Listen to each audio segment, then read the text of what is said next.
much. Yeah, I know data entry is something I get asked a lot about. A lot of people, you may have emailed me in the past about data entry or about, what the process is. And so I figured that we would do this session here today to go over the kind of three main ways of submitting data. So the three main ways of submitting data are through the app, through the online NatureCounts portal, or by submitting it through eBird and then bringing it into the atlas through NatureCounts. So I guess I'm first going to start with a poll here. I'm just going to scroll down to the right one. And so I'll launch this. So yeah, we just want to get kind of a baseline of where you guys are at, if you're currently registered or if you're kind of newer to birding and atlasing. And this is just to get a sense of the baseline knowledge, and we can potentially tailor it to your answers. So it looks like most people are registered. We have some people who are not quite registered yet. Hopefully we can change your minds this weekend. And it looks like most people are intermediate level of birding, and so that's really great. It's all right to be a beginner, and I guess it's okay if you're an advanced birder too. I'm just going to leave it open for a couple more seconds here. Perfect. Yeah, so around 90% of you guys said that you're registered for Atlas 3. That's awesome. Maybe I can convince you the rest of the 9%, although I'm not sure a data entry session is right for convincing people to join a program, but that's okay. And yeah, most of you guys are intermediate birders, so that's great. And welcome to the beginner birders and advanced ones as well. And so I think we got another question here. Oh, yes. Okay. So how do you guys typically submit your data if you have been out birding before? Or so we have eBird, NatureCounts, iNaturalist, whether you have not used an app but are open to it, and those are the people that I'm definitely targeting today, or if you like to record your sightings in your notebook. Most of you guys are using eBird, so that's good. That's a good first step. We've got some NatureCounts users too, some iNaturalists. Some folks like recording in their notebook, which is totally fine. And we've got 13% that are interested in learning more, so that's really great. I'm just going to leave it open for another couple seconds. All right, I'm going to end the polling now. It seems to have slowed down a bit, so I'll just end it there. So 70% of you guys are eBird users, so that's really good to know. I am going to be doing a little bit on how to import your eBird checklists into NatureCounts to be used in the atlas, so that will be good for you guys to know. All right, so I guess I'll start out just by saying that yesterday we did launch a new update to the NatureCounts app for the 30% or so of you who said you've been using NatureCounts, whether it be the app or the online portal. So the app update aims to support the to improve support of the Ontario Breeding Bird Atlas protocols. We know some of you have downloaded previous versions of the NatureCounts app, which was still in beta testing and not quite ready to support the checklists. So we do understand many of you are keen to start using the app. Please do understand there are still improvements to be made. If you intend to use the NatureCounts app, we do suggest you uninstall the version that you had and reinstall it. And yes, I will be screen sharing. And so, yeah, I do recommend that you do uninstall the app and reinstall it because there are several improvements in usability and bug fixes. So the current version of the app is a lot more stable than previous versions. But yeah, just trying to understand there's still improvements to be made. We are delighted to have secured some additional funding for app development, and we'll be continuing to work on enhancing the user experience of the app throughout the month of May. So now that that's kind of just out of the way, I'm going to start with the app. I did record a video, mainly just because sharing screen from my phone to this interface, the dimensions are just not the same. So I'm going to share a video. You guys might need to turn up your volume. I think the volume of the video might be a little bit quieter. And so here we go. I'll share sound. And yeah, I'll just go ahead here. Oh, I just enlarged the chat instead. Okay, here we go.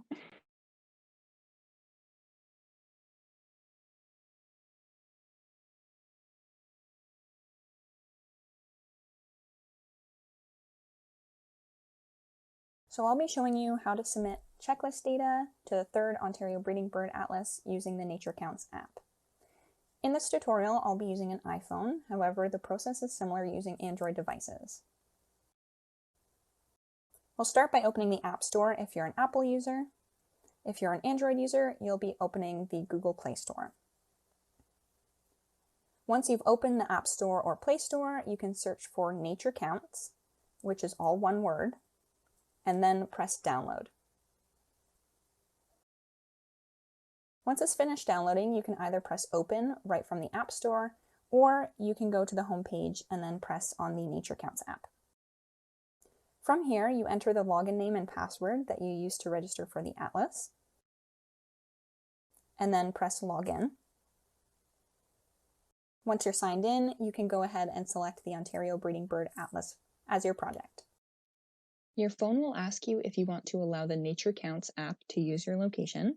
This will let the NatureCounts app find which square you're in, and will also enable you to record tracks of where you've been atlasing.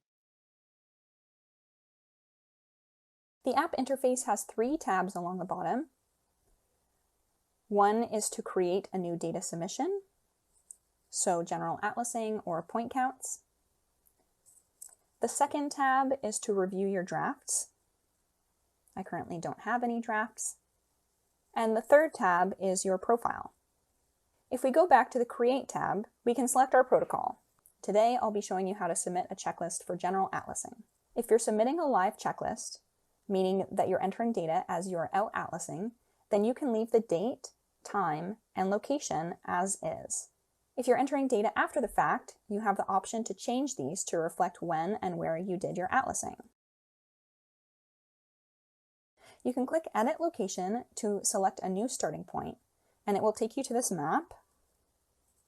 The blue dot shows your current location. You can zoom in to get a better look.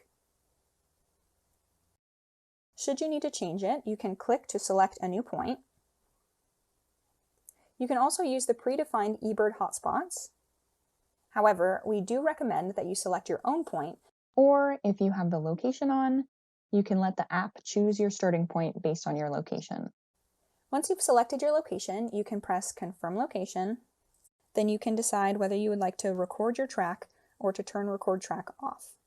So I'll be leaving it on, and then I'll press Start Checklist. The first time that you use NatureCounts, this background location disclosure will come up, and this is just to let you know that the app will be recording your GPS tracks. So I'll press Continue. From this checklist page, there are 3 tabs: the Species tab, the My List tab, and the Map tab. The first 2 tabs are for entering data. The Map tab shows your location as a blue dot on the map. This will help you avoid crossing square boundaries during your atlasing. This tab will also show a red line, which is the track of where you've been atlasing. The Species tab is where you add the breeding evidence and the number of species you have observed. You can search for species that you have observed by using the search bar, and then you can add the breeding evidence by pressing the plus sign in the breeding evidence column. This will bring up a new window. You can view the breeding evidence codes either in grid view or in list view. The breeding evidence codes are further explained in the atlasing manual as well as on the Atlas 3 website. If you click on a breeding code that is not used or is unlikely for the species, for example, using the code N for this American robin, NatureCounts will give you a warning as to why this particular code is not used. Instead, you can select a breeding evidence code that is used for this species, for example, S for singing. If you need to change the breeding evidence code, you can click on the code that you have for that species, and then you will be able to select a new code or clear the breeding evidence altogether.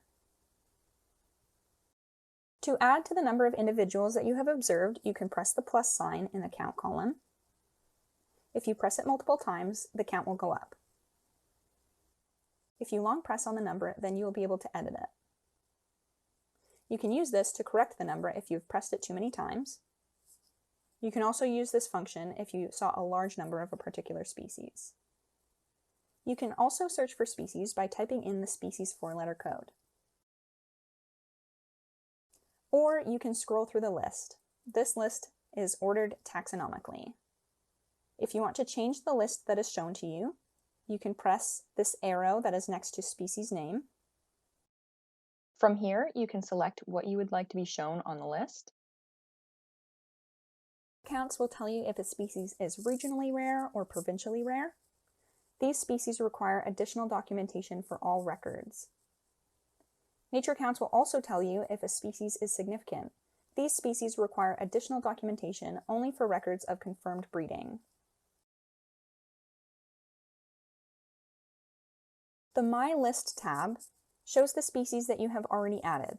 You can use this tab to view or edit records of species that you have seen so far. I'll add some details to the black-crowned night heron by clicking on the species name and then by pressing Add. Details that may be important for rare or otherwise significant species include number of individuals, the description of the bird, description of the habitat, names of any other observers that were present, breeding behavior observed, and location information. If you'd prefer, you can press the microphone to enable dictation, which will allow you to add details through your phone's text-to-speech function. Then you can press Save. You can go back to the Species tab to add any more species that you observed during your atlasing. One update that should have come out for Android users and will be coming out to iPhone users soon is the ability to add location information to species observations. When you click on the species name, you should see the option to add a location below the details option. If you click on this, a map will come up. You can tap on the map to add the location that you saw a particular species. You can also add how many individuals were seen at this location. If you saw the same species in a different location, then you can click elsewhere on the map to add additional location. If you make a mistake, you can delete one of the location pins by pressing the trash can button. Once you're done your checklist, you can press Review Checklist, and it will take you to the review page. We'll have to stop our track and next. It will show the date, time, and duration. You can change the number of observers if it was more than just you atlasing. You can add checklist comments. You can select the observation type, so whether it was stationary or a traveling count, or if it was incidental, so this would mean that atlasing was not your primary purpose. In my case, atlasing was my primary purpose, and this was a traveling count, so that is fine. The distance will automatically be calculated if you have your track recorded. If you did not have your track recorded, you can change your distance manually.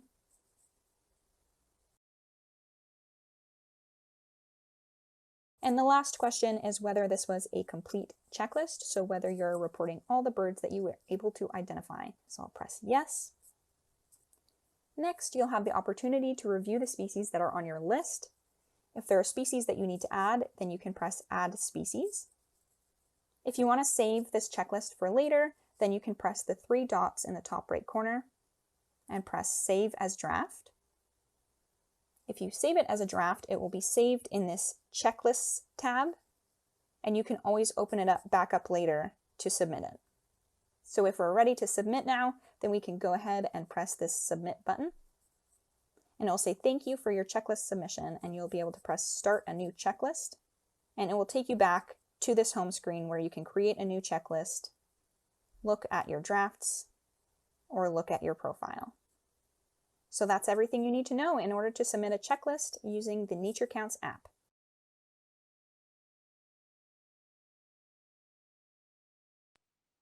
Alrighty, so that's the first part, which is how to submit data using the NatureCounts app.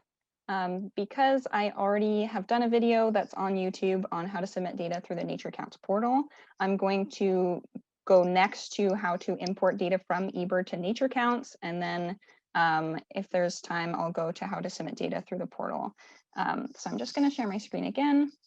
but this time I'm going to share it to my browser. So to submit data through the NatureCounts portal, either if you're bringing it in through eBird or if you're just submitting right from the portal, you're going to start by going to Tools and Resources and Data Entry. So we're going to enter some general atlasing and, well, we're not entering point count information, but general atlasing and point counts. So it's telling me that I need to log in. I'll log in with the username and password that I use to register for the atlas. And that will bring up this data submission page. If you're already on NatureCounts, it can also be found under Submit and then Submit Data. So here is where we make our choice between importing from eBird or just doing it straight through the portal. And so those first steps will be the same for either one. So we're going to go ahead and press Import from eBird. Here it will ask you for the eBird checklist ID and for your eBird login and password. So I've already entered that, of course. So you'll have to also open up eBird. I have my checklist open already, the one that I want to submit to the atlas. You need to find this checklist number, which is at the top left here. It starts with S and has all these numbers after it. I'm just going to copy it and paste it. So I can just copy and go ahead and paste. And then I'll press import from eBird. It might take a moment just to kind of connect with eBird and import the list from there. Here we are. And so once it's imported, you can see the track here. That's the track that I also had on eBird. So I'm going to zoom in.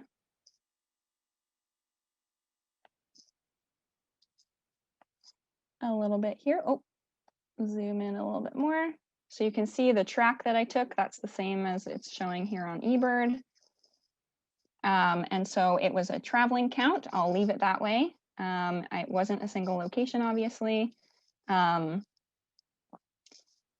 so the observation date, start time, duration, number of observers, and distance, this is all going to come in from eBird. So I'm not going to change any of that. It was a complete checklist of everything that I could identify, and it was not incidental. So that means that birding, or in this case, atlasing, was my primary purpose. I did not complete atlas point counts, so I'll go ahead and I'll press continue.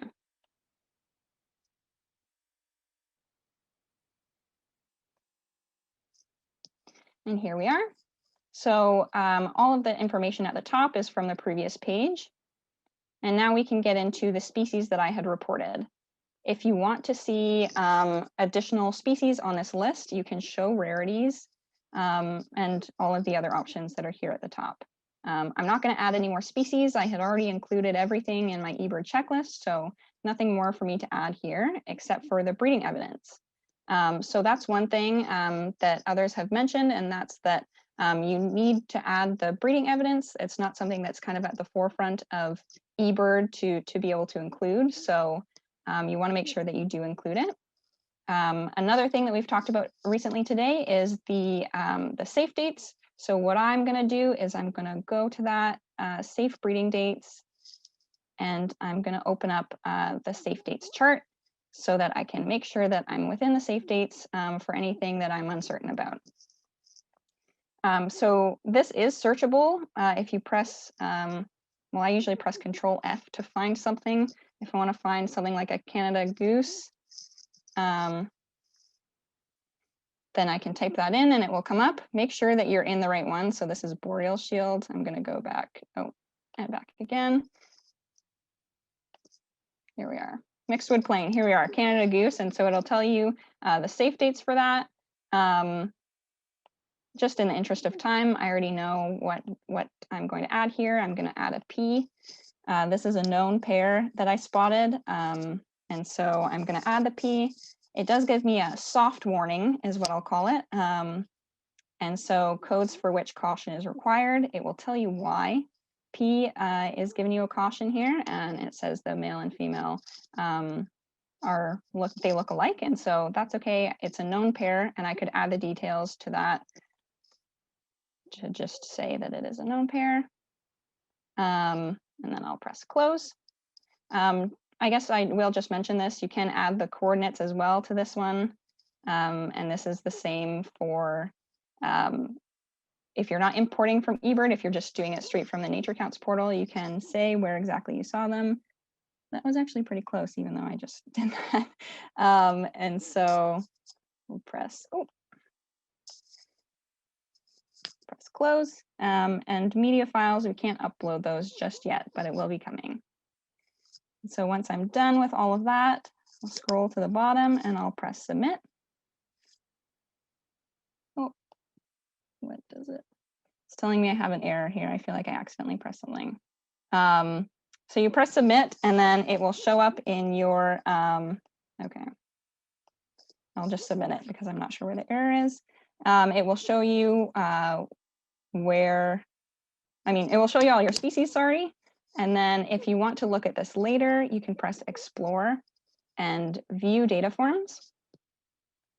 And this will be the first on my list. This is the one that I just imported from eBird. It'll say eBird right here to say that it's shared with eBird already.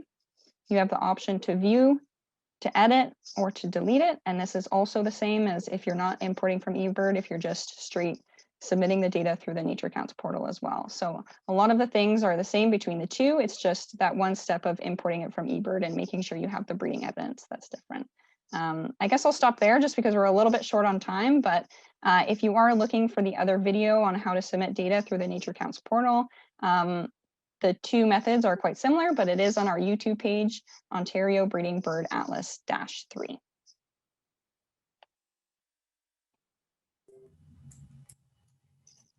Thanks so much, Caitlin. Those videos were super helpful for just doing like a walkthrough.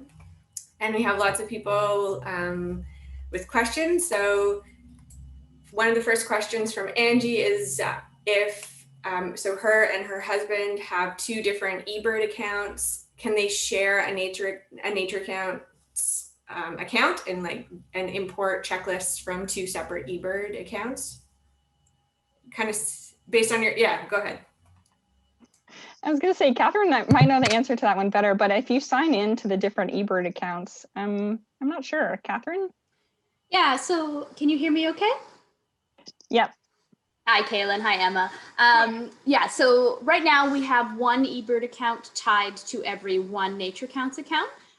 So what you would do in this case is you would set up your NatureCounts account to automatically share with eBird. You do that in your profile page, and there's some instructions that Kaylin has provided for that. And then you would share from eBird to the other eBird account. That's how you would get it in all three. So right now we don't have that functionality, but actually I hadn't even thought about it. It's a good idea, and I'll probably add it to the list of things that we should allow, because yeah, it would be nice to be able to share to more than one eBird account at the same time.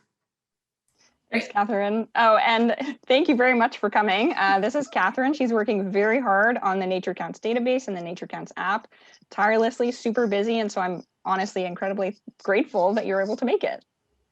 No problem.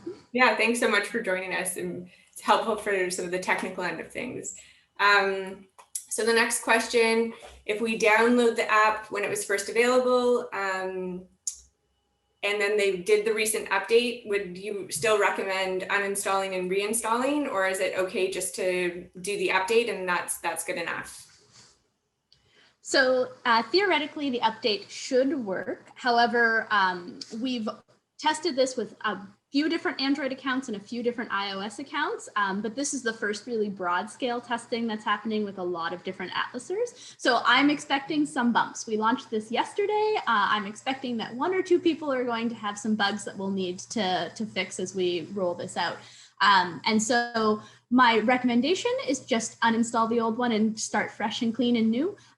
But you're welcome to try the update. And then I'm sure that if there's any issues, I'm expecting them to filter out to me over the next couple weeks. And the nice thing is that we're working closely with our app developers and are going to be able to prioritize any bugs that come in and address them as they go. So recommendation, start fresh. Get rid of the old beta testing app and bring in the fresh new one. And that way we know that any issues that you're having are issues related to the new install, the new app, and ones that I have to get on board and fix right away, as opposed to potential issues with 2 sets of software trying to interact with one another. Okay, that's good advice. Who uses eBird and usually avoids submitting locations of, sensitive species or, like nesting raptors or owls, is wondering if they're using the NatureCounts app, can they limit outside access to that information? You want me again, Caitlin? Sure, yeah, you can go for it. Yeah, so we are doing a very similar thing. We have a list of species that are considered sensitive, particularly for photographic or nesting reasons and disturbance. Our list is actually a bit more extensive than the list that eBird's using. There's a few species that we've included on our list that are made publicly available through eBird. But yeah, we show those locations at the 10 by 10 square level, but we don't show them at the individual point. So you'd know, okay, this screech owl lives within this square somewhere, but we're not going to display the exact point for a time period. What that time period is, it will be at least a year or so, and then potentially at the end of the atlas, we might open those locations up more broadly. But for now, anyone who wants exact locations of sensitive species, they put in a request. There's a download option in NatureCounts. They put in a request, and then those come to me. I review them and decide whether that information can be used for conservation and research purposes, as opposed to it just being publicly available. Okay, great. And then Wendy's wondering about sort of going back and to add or edit to an existing NatureCount location or observation. And so is there a way to kind of find a past observation? Is there a way to find those records easier so that you can just update them? So I'm assuming you mean from within this atlas and not from atlas number 2. Yes, that's my understanding of the question. Okay, great. So all your checklists, that page that Kaylin showed there that has all of your historic checklists, everything that you submit through the app, through eBird, through the web portal, Kaylin's going to show us, they're all going to be listed there. There's also a bunch of filters that you can use at the top, so you can look for your site or your date. And then you can open that form using that little edit button there, and then you'll be able to make changes. So that will be how you can correct or update or tweak checklists that you've submitted in the past. One thing that you can't do right now is do that through the app. Once you submit a checklist in the app, it pushes over to NatureCounts and it's removed from your drafts in the app. We may end up in a situation in the future where we have all of your submitted drafts available through the app and you can make changes. But for now, it all pushes over to the website. And if you want to make any changes, you just go to the website and do your changes there, all in one place, neatly organized. Can you tell I organize data for a living? So I think, thanks for that. And I think we just have time probably for like maybe one more question and just looking at the time. So this question is, if someone's, like if you are doing a checklist and you cross over the boundary from one square into another, should a new checklist be started? Should you end one checklist and start another? And yes, absolutely. Yeah. Yeah. Okay. Okay. So a question about submitting through the NatureCounts app. So when submitting a checklist, I find that the total individual birds. So if you're going to submit the checklist, this person is when they press the submission button, for some reason, it increases the tally. And they're wondering if they're like, if this is an issue that other people have encountered. So they're, entering in a number, they go to submit and the tally increases. Ooh, that is a new and interesting bug. A very exotic insect has showed up in your app. I'd be curious to find out whether you're using the previous version or the one that was launched yesterday. So that's one that if you can just toss that over to Kaylin, she'll submit it to me and we can keep that part of our bug tracking and find out what's going on there. Because yeah, we should not be making new birds. I mean, we should be making lots of new birds, but not in the data. Okay. Okay. Well, we'll follow up about to find out more about how we can address that bug. And I should say that, yeah, we will be expecting a few bugs in this latest release. And the nice thing is that we're planning for more development and addressing those bugs, which is really, really good to be in that position. So yeah, if you do encounter those bugs, you're really encouraged to let us know so that we can make sure that we address them. There's a lot of different versions of software, phones, and processing power out there, and different bugs show up in different spots. So by all means, if you have something like that, I definitely want to know about it. Okay, yeah, so that's, I guess if people are encountering bugs, Catherine is your contact person for trying to sort that out. So one person is wondering about like if you're going to submit a checklist and the species that you've seen doesn't come up on the drop down for your area, is it possible to add a new species to the list? Yeah, so what you're going to do then is going to show rare species, and that will show every species that has ever been recorded in the province. And so you should see your rare species show up there at that point. So that's that little filter arrow that Kaylin pointed out in the video. And then if it's not there, then you might have a very interesting, like if you're seeing an emperor penguin in Ontario, then it's not going to show up on that list. And if you find a new provincial first, we're probably not going to be the first people you tell about it, but you'll have to let us know so that we can add it to the list. Otherwise, filtering so that you can see all of the rare species should show the species that you're looking for. Okay.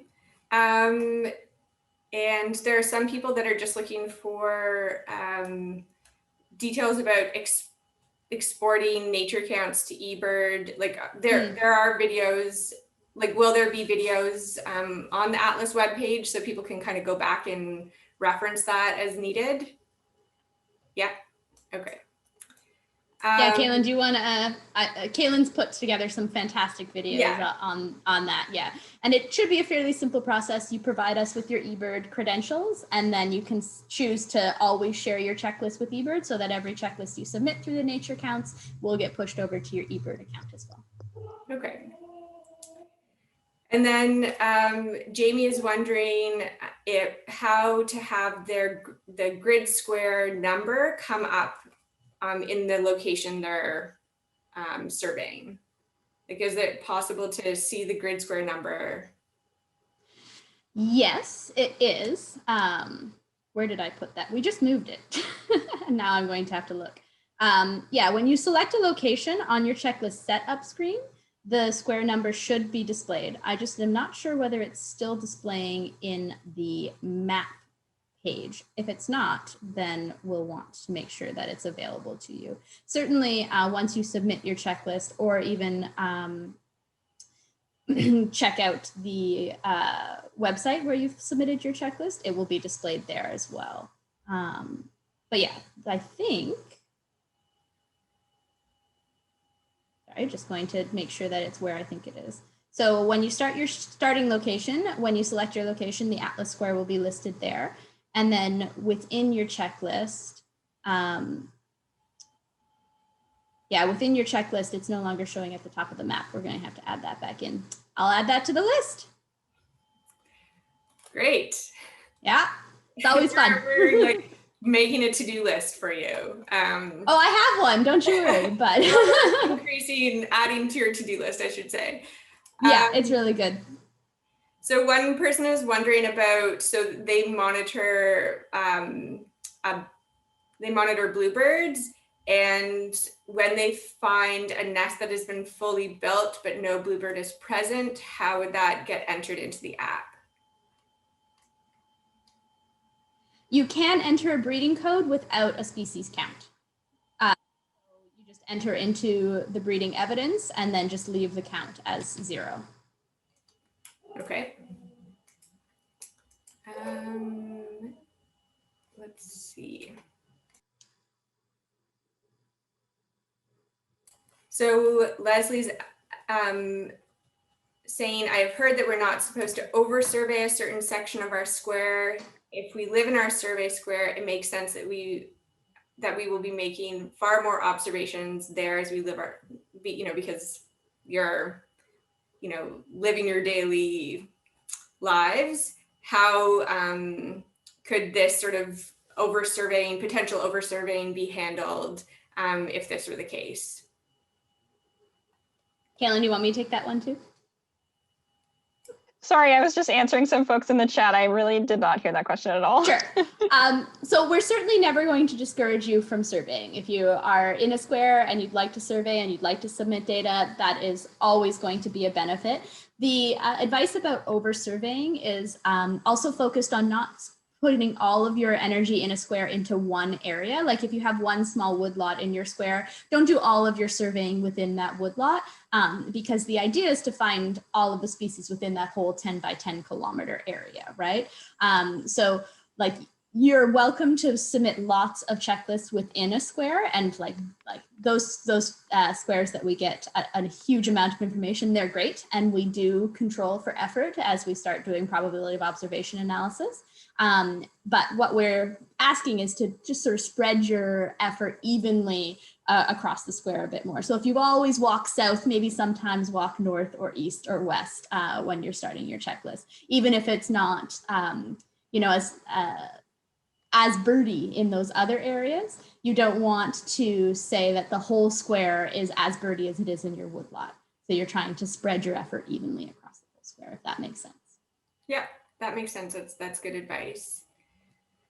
So another attendee is wondering if it's helpful to give meaningful names to checklists in the NatureCounts app, or is any checklist name will do? Yeah, the names of your personal sites, those are for you. And so that's for you. If you have that woodlot and you're going to keep going back to that woodlot, you might want to name it Emma's woodlot or something like that, right? Just so that you know when you go in to submit your data, you can find it easily. For us, the names are not particularly important for me doing data analysis. I'm looking at lat longs. So those values are really for you to keep track of your locations over time. And then the eBird hotspot names are already going to be provided for you. I did see a question a couple of times, and it's just when you submit a checklist from your app.